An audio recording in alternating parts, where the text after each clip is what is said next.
On va faire le truc le plus simple du monde, on va faire le bœuf parmentier si tu veux. On aurait pu faire le bœuf mironton, mais malheureusement tes invités ont beaucoup aimé, donc il en reste peu. Donc il nous reste vraiment des petits bouts là. Alors ça va faire un hachis parmentier, pourquoi 5-6 personnes peut-être, mais c'est pas très grave parce que ça on va le compoter. D'accord. Tu peux le garder dans un petit coin de congélateur si tu veux, tu le ressors plus tard. Donc c'est jamais perdu. Parce que moi la cuisine, alors, ce que je déteste c'est de perdre. Un oignon comme ça, on va en mettre 2 parce que j'aime bien le. Tu as besoin de persil? J'aime bien l'oignon. On peut ajouter du persil, mais c'est pas grave pour l'instant. Je vais te montrer le principe, tu vois. Alors le principe c'est, on a gardé le reste de viande. Il reste de la moelle, donc on va la mettre évidemment. Et le reste de bouillon, parce que le bouillon c'est vraiment une partie très importante. Il y a 2 choses importantes dans le hachis parmentier. C'est d'une part la qualité du bouillon, parce que évidemment s'il est bien parfumé, ça va nous donner quelque chose de meilleur. Donc ça c'est le truc classique de tous les cuisiniers. Donc on met le beurre à mousser un peu. Là, on prend les oignons, l'ail haché, écrasé, comme on veut, peu importe. Et en fait on va faire compoter les oignons, et faire un peu doré, un peu roussir, un peu suer. Là, vous avez le reste de viande. Alors ça dépend quelle est la viande. Ça, c'est la viande de pot-au-feu. Oui, mais il y a plusieurs morceaux de pot-au-feu. Il y a des morceaux qui sont. Tu les filoches en fait là? Fibreux, il y a des morceaux comme ceux-là qui sont moins fibreux. J'aime pas le hachis haché. La différence, c'est ça. J'essaye de faire comme le chef. Bon, c'est tout simple, hein, comme le hachis comme la viande était cuite parfaitement, réalisée par un grand spécialiste du pot-au-feu. Tu me fais ça bien, hein, vieux? Ouais. Je ne voudrais pas qu'on soit emmerdé après. Hein. Voilà. En fait, on a détaché les viandes. Donc là, il faut que ça caramélise un peu, chef. Oui, un peu radin sur le beurre, parce que certaines personnes ont peur d'utiliser du beurre, mais il y a des moments où il en faut. Il faut comme, hein, voilà. Nous, on fait notre truc couette-couette. Hein. Alors, tu vois, regarde.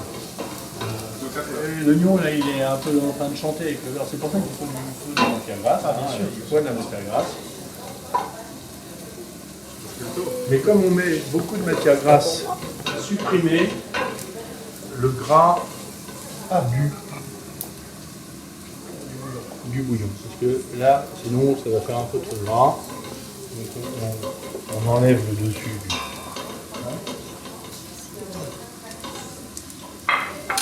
Là, tu vois, les oignons, ils commencent à bien compoter. Quand les oignons sont terminés, on met le bœuf. Ah oui, d'accord. Voilà. Ça a mis une sel poivre ou pas encore? Pas encore. On va mettre la moelle parce que de toute façon, quitte à l'acheter, hein, autant la garder.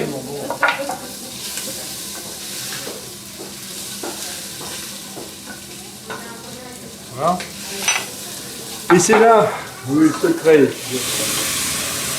On va recuire On va rejouer le match. On ajoute le bouillon, une partie.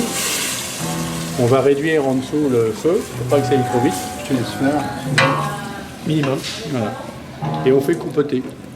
Alors on va faire compoter jusqu'à temps que la viande ait, j'allais dire, bouffé le bouillon. Jusque la viande ait absorbé à nouveau le bouillon.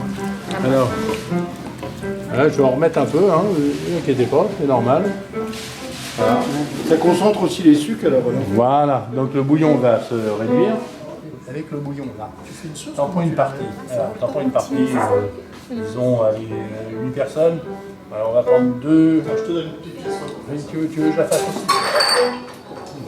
Ah bah non, plus grande que ça, il faut une casserole. Un truc, David, pas. Voilà. La sauce du hachis parmentier. Alors on prend 2 louches de bouillon, 2 louches et demie, 3 louches. Ça va dépendre pour combien on le fait. Là, à mon avis, la viande se fait pour 6-8 personnes. On met le bouillon à chauffer.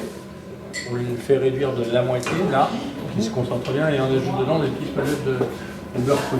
Et on fouette. Et on fouette. Et On le monte, c'est ça qu'on appelle monter. Comme un beurre blanc, voilà. Et on le fouette bien poivré.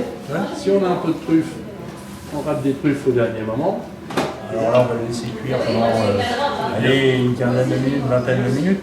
Et s'il faut rajouter un peu de bouillon, il ne faudra pas hésiter. Si tu t'en sers pas aujourd'hui, ni demain, tu le mets dans un petit Tupperware au congélateur. Le jour où tu le ressors, tu as le même résultat. Ça sent bon. Comme tu veux sophistiquer un peu la chose, si tu as un petit peu de truffe par exemple, ou du jus de truffe, ou des brisures de truffe, hein, simplement, tu rajoutes ça dedans au dernier moment, ça va tomber par terre. Bon, alors qu'est-ce qu'on fait là? Les pommes de terre? Les pommes de terre, on les a cuits à l'eau. Comme on n'a pas de pâte purée, on va les écraser. D'accord. Vas-y, on prend. Et puis voilà, tu écrases grossièrement, on va mettre un petit peu de beurre au fur et à mesure, vas-y, tu remets le reste. C'est de la pomme de terre qui est facile à écraser. Ça va faire pas vraiment un hachis puré, mais ça va faire un hachis avec de la miette de pomme de terre. C'est bon ça. Moi qui ai toujours rêvé d'être apprenti de Jean-Pierre Vigato, finalement ça m'arrive enfin. Tac, tac, allez. Pomme de terre qui reste d'hier avec des trucs, vas-y. Comme ça, un hachis parmentier, il faut tout mettre dedans. Il nous restait de la pomme de terre aux truffes d'hier, parce qu'on avait prévu un peu large, donc on l'a ajouté. Alors, C'est bon cette purée là, les là. Maria, ils étaient se promener. Plus que c'est bon. Ah, la crème. Mais c'est très bon. Ah, C'est pas gênant que ce soit de la crème épaisse plutôt que de la crème liquide? non, ça change rien. Si c'est de la crème liquide, c'est aussi bien, hein. Mais là on va mettre un peu de crème, Un peu de noix de muscade. un petit peu de lait. Tu mets un peu de noix de muscade? Non, oh, non, je trouve qu'avec la truffe, c'est peut-être pas la peine. Voilà. Alors c'est pas vraiment une purée, hein. Ça va être. C'est bon, en tout cas le goût.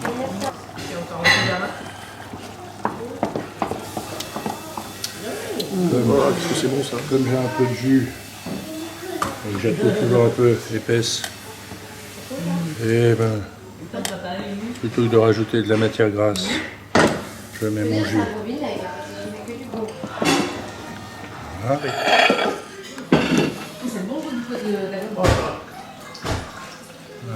Couche. Alors, le jus, on va le verser, on répartit avec 4 cocottes. Allez, toi.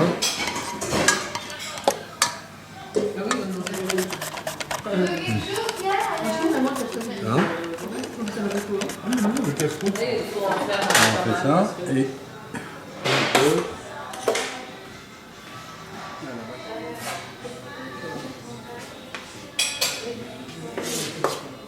alors là, comme il y a du jus, tu vois, avec le couteau, tu fais descendre un peu ton jus dedans. Hein? C'est comme une petite cheminée. Ben, attends, qu'est-ce qu'on fait? C'est assez incroyable parce que c'est vraiment comment accommoder des restes. Bon, alors là, en l'occurrence, il a rajouté des trucs parce que c'est le jour de l'an. Mais comment accommoder des restes d'un pot-au-feu, quelques pommes de terre et quoi, en une demi-heure, 3/4 d'heure, hein, même pas une heure. Et là, On a fait un truc qui a l'air d'être sublime. Alors là, on vient de mettre les cocottes, donc fermées, dans un four qui a été préchauffé. mais comment on va aller faire un tour après? Quand on va rentrer, on va avoir faim, plutôt que d'attendre une demi-heure pour rentrer, je repousserai à 180-200 5 minutes et on pourra passer à la fin. Parfait. Eh bien écoutez, alors allons-y.